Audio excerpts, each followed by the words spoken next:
Erev Tov Chavrim. I'm Stephen Ben-Nun. You're watching Israeli News Live. And very interesting things are happening today in the Middle East, especially that in Israel and in Syria. We're going to turn our focus first towards Syria here and speak about things that are going on there. An unusual thing happened in Idlib. At least this is alleged to be coming out right now, that the Turkish military and the Free Syrian Army, the very group that Turkey has been backing in this battle in Syria, have actually fought out a major battle in Idlib.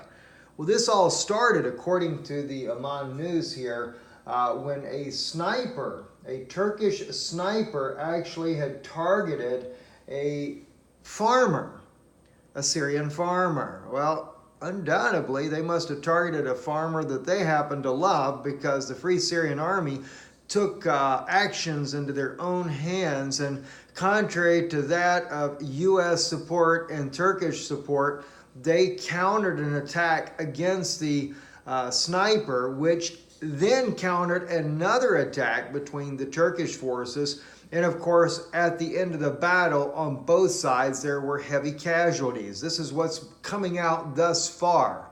Not really sure yet, how that's going to play out there. Not many people talking about it. A couple of people are talking about it over in Syria, but not very many. So we'll kind of follow that story and see how that plays out. We're watching Idlib very closely to begin with, because as you know, there is a lot going on. This particular video right here that was put out, let me just share with you who put this one out here. This is Qalat al-Madik posted this video here.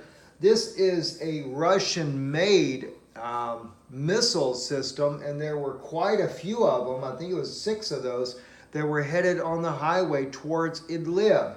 I want to kind of give you an idea, though, just the type of missile system this is. It shows that the Syrian government, the military there, they are definitely not playing around with the firepower they're putting up there besides their planes. This is that missile system right here. Take a look at it, get an idea just what type missile system is about to go landing in Idlib, Syria.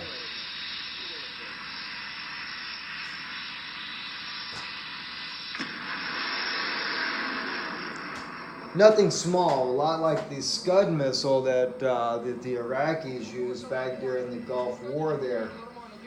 It's a very powerful Russian-made missile system there. 6 of these launcher pads were actually en route to Idlib by the Syrian army. So they're expecting major resistance. And of course, the Tiger forces are already fighting in the countryside now, in the country there. So it's been a pretty hefty duty battle going on.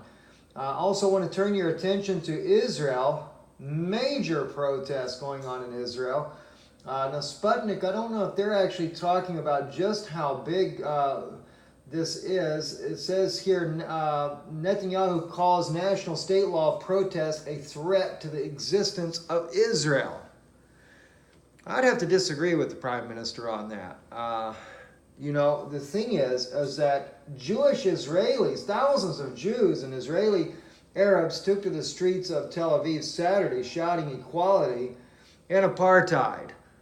And the equality is what I agree with. This is what we do need in the country. And of course, the national state law, it does discriminate. It doesn't just discriminate against Arabs, and this is what a lot of people are totally missing the point on. It discriminates against the Druze community as well. And the Druze community has been very pro-Israel from the very beginning. But this Jewish state law has majorly harmed the relationships between the Druze and the Israelis. In fact, Naftali Bennett, as I mentioned before on Israeli News Live, he has backtracked. In 2014, he was very outspoken about the Jewish national law. But once the law passed and he saw the effect it was having on the Druze community, he has had regrets, as it's been quoted by the media in Israel. I sometimes think it's just political pandering myself by some politicians, such as Naftali Bennett.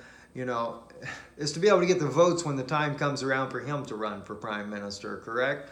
Maybe so, who knows? I know he's very much into the political scene there, and I'm sure he would love to be prime minister of Israel. He is the education minister at this point now.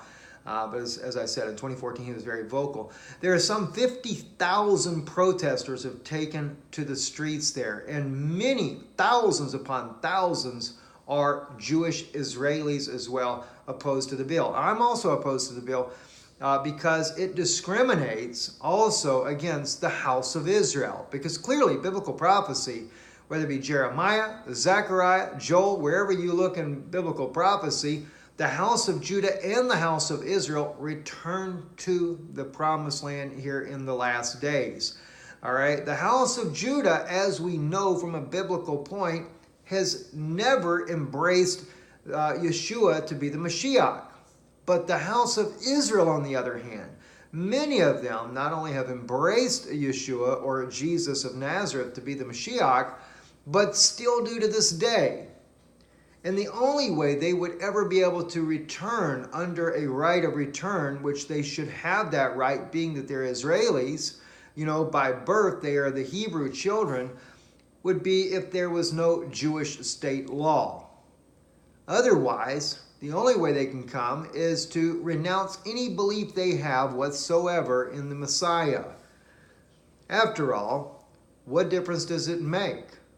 In my opinion, you have the Orthodox community in Israel. Many of them, like the Chabad community, believe that Shmierson is actually the Messiah. And of course, he's passed away. But yet they still hold to the idea that he is the Messiah, the Mashiach of Israel.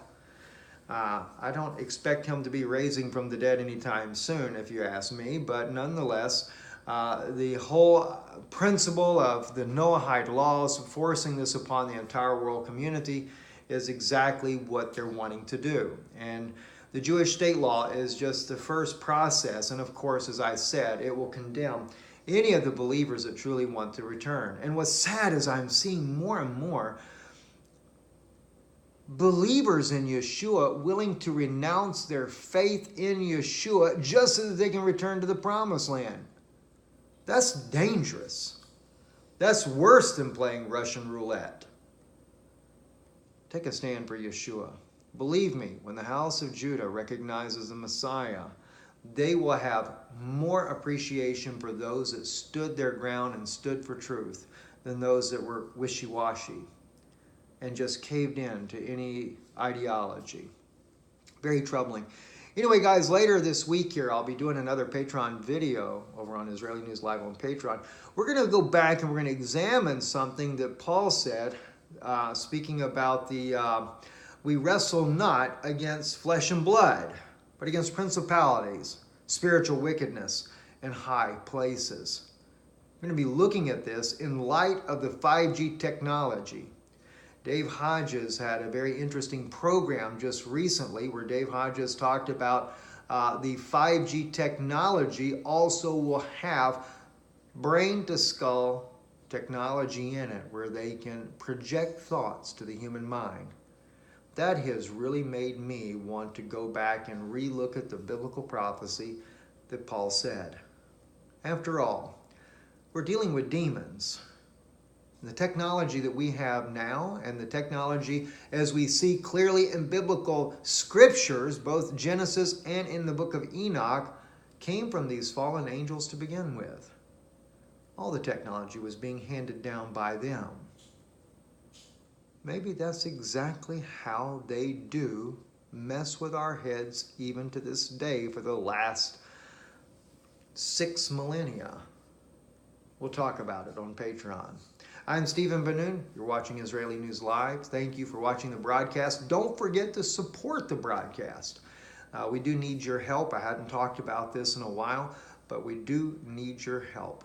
There's a lot that we're doing in behind the scenes there. We've been very busy preparing for these conferences, getting ready, also setting up more conferences as well, working on ones in the background we haven't spoken to you about as of yet. Originally, we were planning on going to Texas and North Carolina first. We haven't forgot you. Those of you that are in Texas and North Carolina, understand we haven't forgotten you. We have had to kind of adjust the schedule based on some other issues. I can't go into that here, but we have not forgot you. We will still put those conferences in Texas and in the North Carolina area as well. I'm Stephen Ben-Nun. You're watching Israeli News Live. Don't forget, IsraeliNewsLive.org is our website. Please donate there online, as well as you can mail your donation in Orlando there. I don't have it up on using the phone technology here.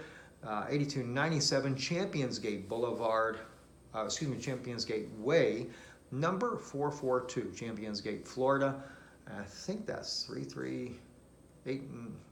You know what? I'm not sure the zip code there, but I'm sure if you look up Champions Gate, you could find that, or just one of the other videos there. Shalom, shalom. Thank you for watching.